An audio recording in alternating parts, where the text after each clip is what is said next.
Hello 8th class बच्चों, आपका मंत्र पाठ का 1-2 पेज रह गया था, उसको हम एक्सप्लेन करेंगे। तो उसको आप देखिएगा।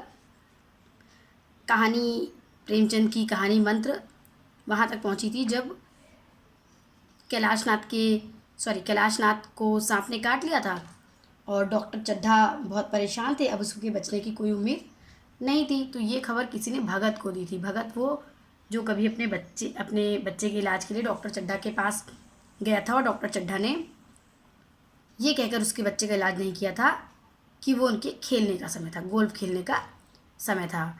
तो भगत के मन में, मतलब भगत ने ये तो पहले सोच लिया था कि वो नहीं जाएगा उनके बच्चे को झाड़ने फूकने, क्योंकि भगत के पास मंत्र विद्या थी, वो सांप के जहर को उतार सकता था। लेकिन अंदर से जैसा लग रहा था कोई उसको बाहर की ओर धकेल रहा है कि उसको वहाँ जाना चाहिए। और ये पहला अवसर था कि किसी को सांप काटने की बात सुनकर भगत वहाँ तक नहीं गया था। चौकीदार एक आया, उसने कहा अगर जाते हो तो भगत चले जाओ, क्योंकि डॉक्टर चड्ढा का इकलौता लड़का है कैलाश, और अगर उसकी जान बच गई तो जो तुम मांगोगे वो उसके बदले में तुमको देगी। लेकिन भगत ने उससे वहाँ जाने के लिए मना कर दिया। अब चौकीदार तो चला गया, भगत ने आगे पैर बढ़ाया। जैसे नशे में आदमी की देह अपने काबू में नहीं रहती, पैर कहीं रखता है पड़ता कहीं है, कहता कुछ है जबान से निकलता कुछ है। वही हाल इस समय भगत का था। तो जैसे शराब व्यक्ति पी लेता है, नशे में किसी भी चीज़ का नशा, शराब ही नहीं किसी भी चीज़ का नशा कर लेता है, तो उसको अपने शरीर पे काबू नहीं होती है, पैर कहीं रखना चाहता है पैर कहीं और पड़ते हैं, बोलना कुछ चाहता है मुँह से कुछ और निकलता है। तो वही स्थिति इस समय भगत की हो रही थी। ना चाहते हुए उसके पैर चड्ढा घर की ओर बढ़ रहे थे, और वो चाह रहा था कि उसके बच्चे का इलाज करने जाए, लेकिन मुंह से सबसे मना कर रहा था।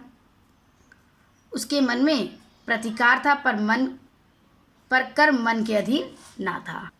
प्रतिकार मतलब बच्चों बदले की भावना, मन में वो बदला लेना चाहता था, लेकिन कर्म मन के अधीन नहीं था। यानी मन बदला लेना चाहता था लेकिन वो कर्म करना चाहता था। यानी अगर उसको मंत्र विद्या पता थी, सांप को काटने के कारण जहर उतारने की मंत्र विद्या पता थी, तो उसका मन कहता था कि ना जाए, लेकिन उसका कर्म कहता था कि उसको वहाँ पर जाना चाहिए।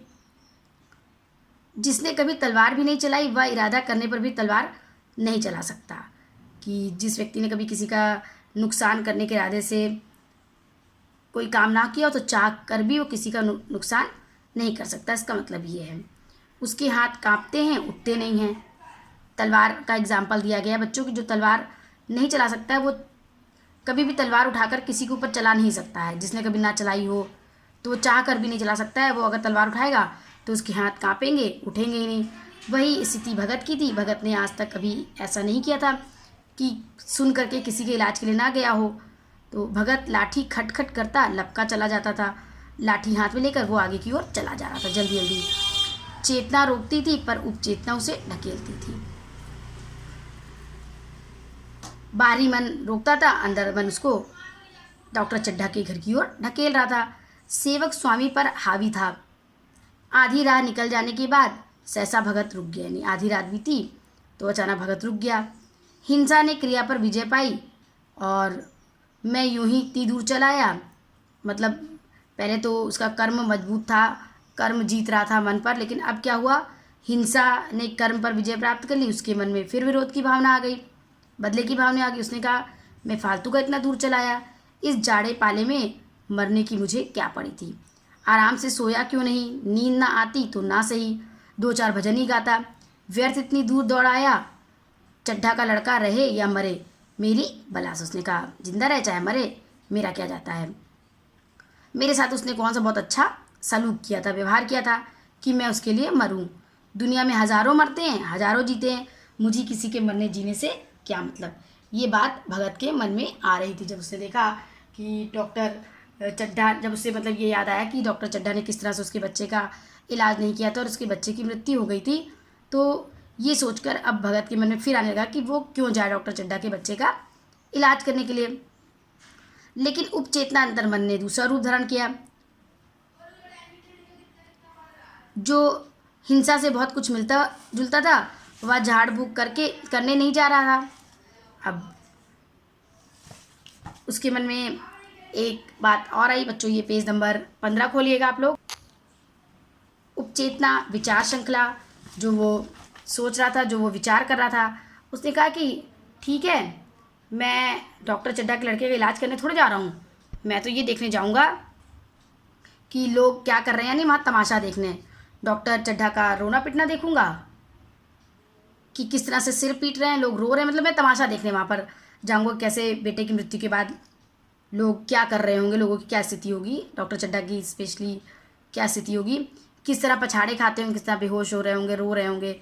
वे लोग तो विद्वान होते हैं, सब्र कर जाते होंगे। हिंसा भाव को युद्ध धीरज देता हुआ वह फिर आगे बढ़ा। यानी कि भगत के मन में एक बार ये आया कि वो देख ले कि पहले तो उसके मन में आया कि मतलब उसके अंदर आत्मा उसको ढकेल रही थी डॉक्टर चड्ढा के बेटे कैलाश का इलाज करने के लिए, लेकिन फिर उसके मन में आया कि मैं क्यों इतना परेशान हूँ, दुनिया में तो कई सारे लोग हैं जो मर रहे हैं, मरे। फिर उसने कहा नहीं, मैं जाऊँगा, पर ये देखने जाऊँगा कि बड़े आदमी कैसा रिएक्ट करते हैं, यानी उनका बेटा मर गया तो वो क्या कर रहे होंगे, कैसे रो रहे होंगे, ये सब देखने के लिए भगत आगे की ओर बढ़ पड़ा। इतने में दो आदमी उसे आते हुए दिखाई दिए। दोनों बातें करते चले आ रहे थे। चड्ढा बाबू का घर उजड़ गया, वही तो एक लड़का था।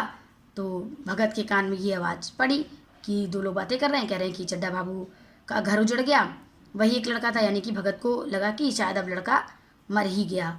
उसकी चाल और भी तेज हो गई, वो और जल्दी जल्दी चलने लगा।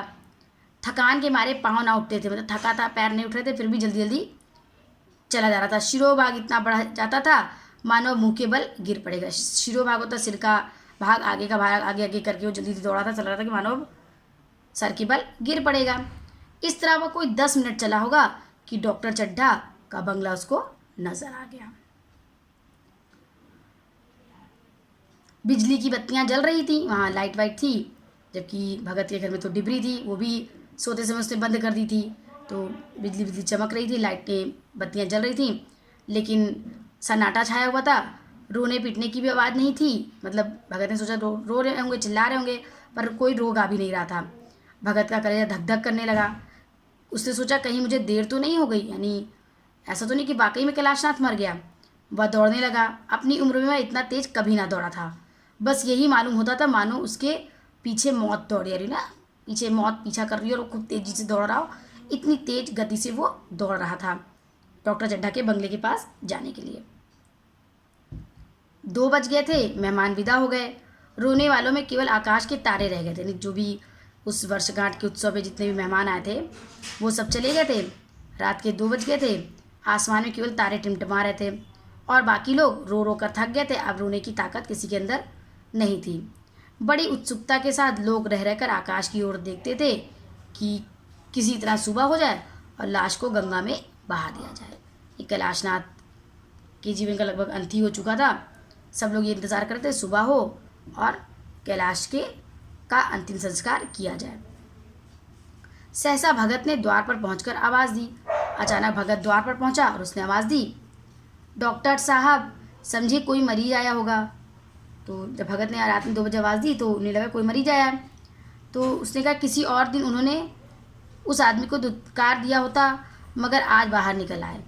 मतलब सही दिन होता तो जैसे भगत के बेटे को देखने को मना किया था, तो अगर शायद कोई और दिन होता तो डॉक्टर चड्ढा से कोई मरीज मिलने आता तो उसको भी वापस करते थे रात में। लेकिन आज पता नहीं क्या था, वो बाहर निकल आए। देखा तो एक बूढ़ा आदमी खड़ा था, बहुत बूढ़ा सा था, उसकी कमर झुक गई थी, पोपला मुंह, मतलब गाल धंसे हुए थे, भौहें तक सफ़ेद हो गई थी, लकड़ी के सहारे काँप रहा था। उसने डॉक्टर चड्ढा ने उनसे बड़ी नम्रता से उस दिन बहुत नम्रता से बोला, क्या है भाई, आज तो हमारे ऊपर ऐसी मुसीबत पड़ गई है कि कुछ कहते नहीं बनता, फिर कभी आना इधर। 1 महीना तक तो शायद मैं किसी मरीज को देख भी ना सकूँगा। चड्ढा ने आगे का अंदाज़ा लगाया और कहा कि 1 महीने तक अब वो इस स्थिति में नहीं होंगे किसी पेशेंट को देखें। भगत ने कहा, सुन चुका हूँ बाबूजी, इसीलिए आया हूँ। भैया कहाँ है, ज़रा मुझे दिखा दीजिए। भगवान बड़ा कारसाज है, मुर्दे को भी जिला सकता है, कौन जाने अब भी उसे दया आ जाए। मतलब कहा कि भगवान की लीला को कोई नहीं जान सकता है, कब मुर्दा भी जीवित हो जाए भगवान की दया से ये नहीं कह सकता है। तो एक बार मुझे भैया यानी कैलाश को दिखा दीजिए। चड्ढा ने व्यथित स्वर से कहा, चलो देख लो, मगर 3-4 घंटे हो गए, जो कुछ होना तो हो चुका। उसने कहा चलो 3-4 घंटे हो गए सांप को काटे, अब जो कुछ होना था हो गया। बहुत झाड़ने फूकने वाले देख देख कर चले गए, लेकिन कोई फायदा नहीं हुआ।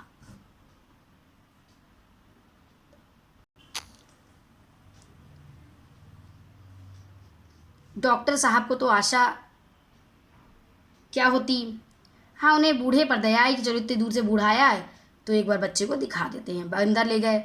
भगत ने लाश को 1 मिनट देखा, तब मुस्कुराकर बोला, अभी कुछ नहीं बिगड़ा बाबूजी, यदि नारायण चाहेंगे तो आधे घंटे में भैया उठ बैठेंगे। उसने कहा, अभी भगत ने देखा तो उसे उम्मीद की एक किरण नजर आई। उसने डॉक्टर साहब को आश्वासन दिया कि अभी भी कुछ नहीं बिगड़ा है, भगवान चाहेंगे, नारायण भगवान चाहेंगे तो मंत्र विद्या के बाद, मंत्र का प्रयोग करने के बाद भैया यानी कैलाशनाथ आधे घंटे में उठ बैठेंगे। आप नाहक दिल छोटा कर रहे हैं, आप फालतू का परेशान हो रहे हैं, जरा कहारों से कहिए पानी तो भरे। मतलब विष का प्रभाव कम करने के लिए भगत ने डॉक्टर चड्ढा से कहा कि वो कहारों से पानी भरने को कहें। इतना रखिएगा बच्चों, इसके बाद हम आपको कल इसका आगे का भेजेंगे। बाय बच्चों।